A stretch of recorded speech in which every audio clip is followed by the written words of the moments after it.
Šta snimaš mene? Osim to.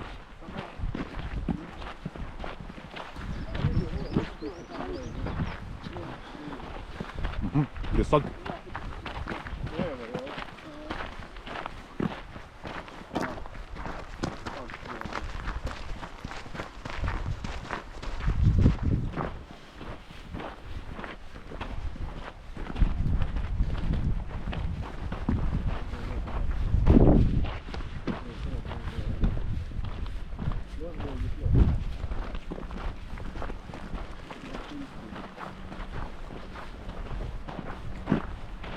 Ti beži malo noga u tim bakom. Ne.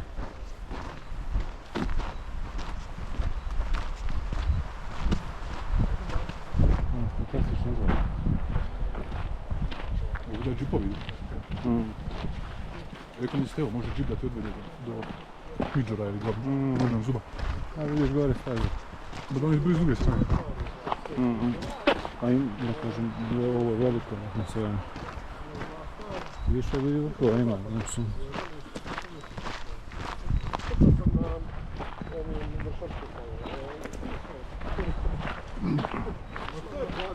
Ti imaš cijelu turu, šta? Ovo smalo sad.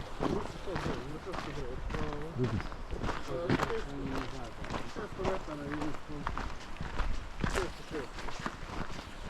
Baš pošto je lako to